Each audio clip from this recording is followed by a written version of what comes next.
This book has been bopping around in my head for a really long time. I actually wrote the first version of this book when I was 5 years old. Really? I did.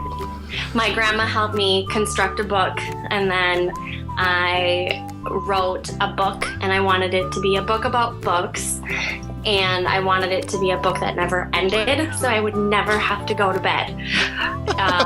When I was little, I used to I had very patient parents, and they'd always say, Jesse, one more book, and I'd try to be very sneaky, and I'd find the biggest picture book I could find, and then stuff as many little golden books as I could inside of it. And then when they would open it, they'd be like, what's this? And I'm like, I don't know. We should read them all. So that's really where the idea of the book came from. And I wrote the book when I was 5. That's awesome. Yeah, and as I started learning more about picture books, I thought, you know what, I think that's kind of actually a good idea. And I read a bunch of concept books, and I noticed that this sort of books inside of books inside of books didn't exist as far as I could tell. And so I thought I should write this book. So I did. That's an awesome story. Holy cow. That makes me love this book even more. Oh, good. This is a graphic design. From my graphic design point of view, this is a graphic designer's dream or nightmare. I can't decide. The fact that you get to design all these different covers of books and stuff. Oh, that had to be so much fun. I think the graphic designer would like it. I think the printer probably would say, "Holy cow, what is going on here?" It was like once we settled on the format, and once Susie Lee, the illustrator, was on and signed, we came up with, okay, how are we going to present this book? What is this book? What is the format we're going to use? And how are we going to tie everything together? So it was really like a puzzle.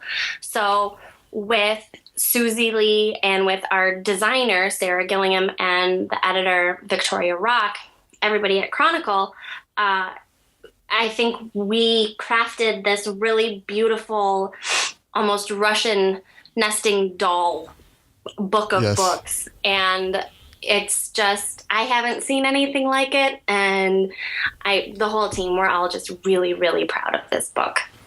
Yeah, it is. It's really special that way.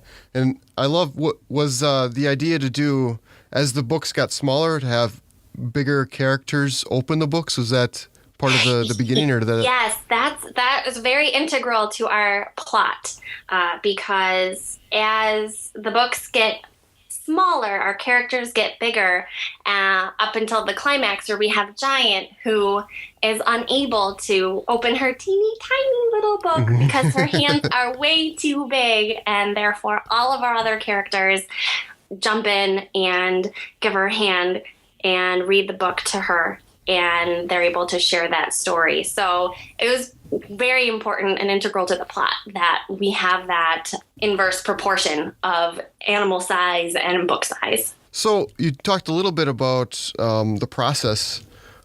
From your standpoint, how did the process of creating this book go? I mean, you wrote this book when you were 5, and then take me from that point on. What did you do when you were 6? When I was 6, I wrote the second book in the series. No, I really, honestly, I forgot that I wrote this book when I was 5, but the idea of books inside of books stuck with me, and I took a class at UCLA Extension, and it was a picture book writing class, and I just took it for fun because I love picture books. I love to read them. I always have, and I always wanted to try to write one. And the instructor suggested that I join the Society of Children's Book Authors and Illustrators, and I did. And it's an incredible group, and you can find them at scbwi.org. And I went to their annual conference. I became very active in the Los Angeles chapter. And at a local writing retreat in LA, I did a critique with Victoria Rock, who was then the editor-in-chief at Chronicle Books, and I brought this manuscript. And at this point, I really didn't know. Through my research, I thought this is a Chronicle book.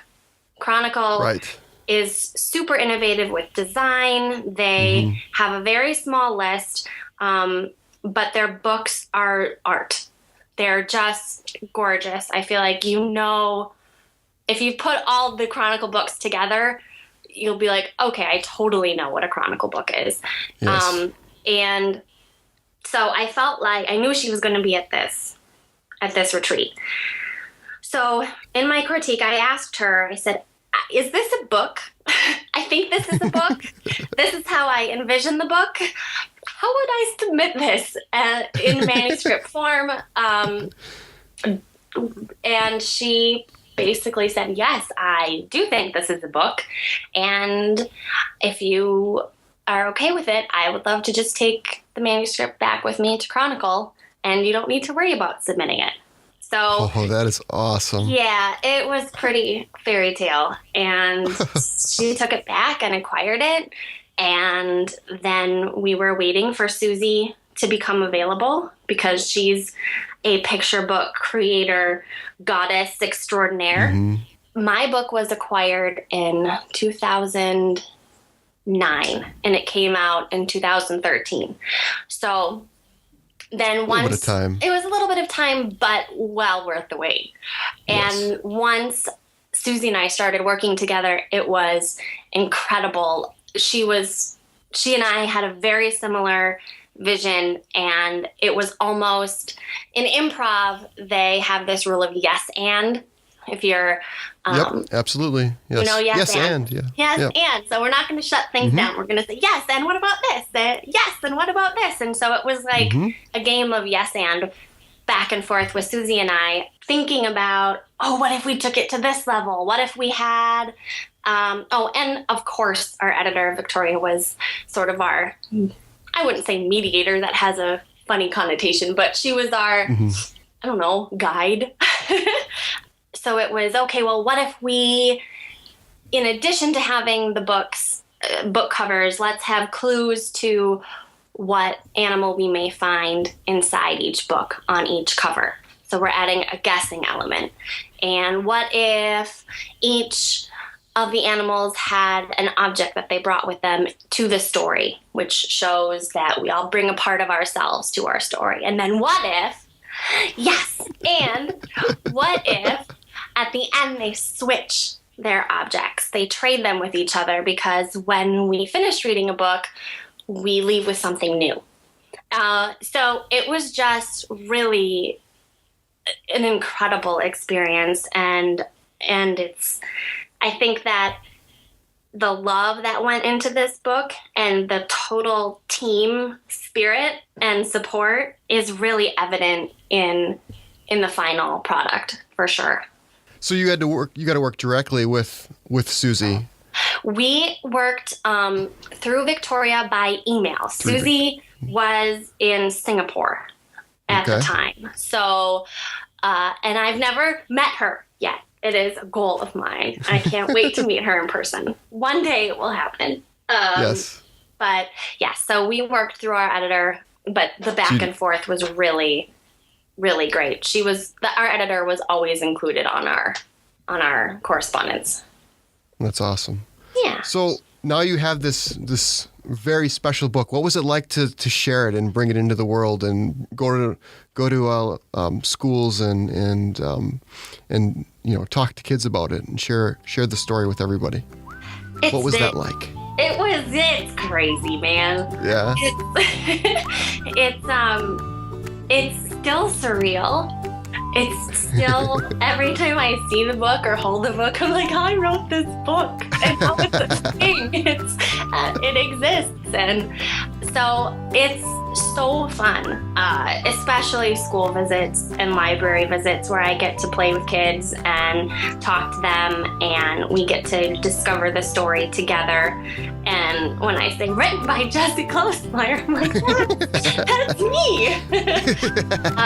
It's especially exciting to do visits around Wisconsin because this is where I grew up, and it's in the Madison area. I went to Ridgewood Pool, and I did gymnastics at Badger Gymnastics Academy, and depending on where I am in the city and what the other teams are, Sure. It's fun to get kids involved who may be on the same team and are excited, or who may be rivals, and get them engaged that way. Because it just also shows, like, I was just like you.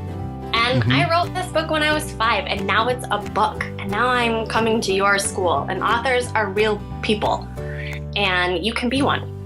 So that's really been the best part.